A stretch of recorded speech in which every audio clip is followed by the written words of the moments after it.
Tori Spelling recalls her date with a charming Charlie Sheen and the gnarly party that ended their fling. The actress recalled her memories with Sheen after he mentioned her in his memoir, The Book of Sheen Need to Know. Tori Spelling and Charlie Sheen spent some time together in the late 90s thanks to a mutual friend of theirs. The friend once tried to set them up romantically, which Spelling recalled on her podcast, Miss Spelling. She also remembered the friend asking her to hide Sheen in her apartment when U.S. Marshals were searching for him. Tori Spelling and Charlie Sheen go way back. Sheen, 60, mentioned Spelling in his new memoir, The Book of Sheen, so the actress recalled her own version of their history on the September 22nd episode of her podcast, Miss Spelling.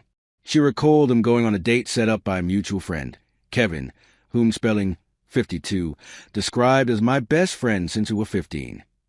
When we lived both at the Wilshire, there was a time that Kevin was friends with him when they were both sober, were trying to be sober, and Kevin said, "Charlie want to ask you on a date," she recalled.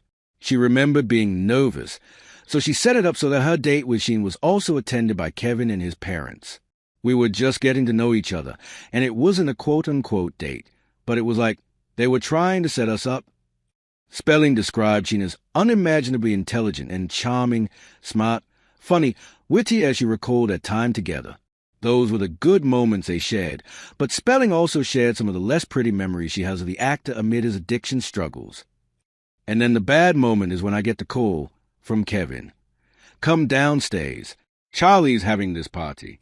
You have to come here, please," she recalled. Spelling said she and her friends agreed to go for 1 second, and when they arrived at Sheen's door, he was allegedly holding some apparatus that he then revealed was a crack pipe, which he claimed he offered to her and her friend. "I thought he was kidding, and I was like, ha ha, funny," she said, as she admitted she was scared of the gnarly scene inside his condo, where it was dark and there were bodies everywhere. Responding to his offer, Spelling said, "No, thanks," and he was like, "Well, what would you like? We have every drug." And I was like, "No drugs," and is like, "Okay, no problem." After her denial, she said she lost interest and went off to enjoy the party. Spelling also recalled a time when she was wanted by U.S. Marshals and their mutual friend Kevin tried to convince her to let him live with him during the podcast episode. "I was standing in my laundry room and Kevin comes in and says, 'T, I need to ask you a favor.' And I was like, 'Yeah, of course, anything.' And he's like, 'Can we hide Charlie?'" The 90210 star said she knew what was happening in the news, and this was bad news, and I would be an accomplice. I said, "Are you kidding me? No, I'm not doing that." He was like, "T, you don't understand. They're gonna arrest him. They're gonna take him away," she recalled. And I was like, "I'm sorry.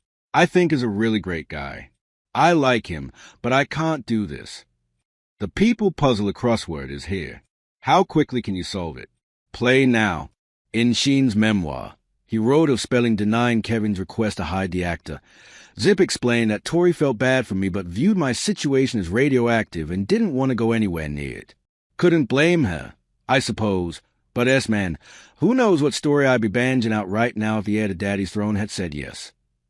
Never miss a story. Sign up for People's free daily newsletter to stay up to date on the best of what People has to offer, from celebrity news to compelling human interest stories. Sheen candidly reflected on his life and the ups and downs of his career and personal life, both in his memoir, which was published on September 9th, and in a 2-part Netflix documentary, aka Charlie Sheen, which premiered the following day. "It's not about me setting the record straight or righting all the wrongs of my past," he told people of the projects. "Most of my 50s was spent apologizing to the people I hurt. I also didn't want to write from the place of being a victim. I wasn't, and I own everything I did. It's just me finally telling the stories in the way they actually happened." If you or someone you know is struggling with substance abuse, please contact the SAMHSA helpline at 1-800-662-HELP.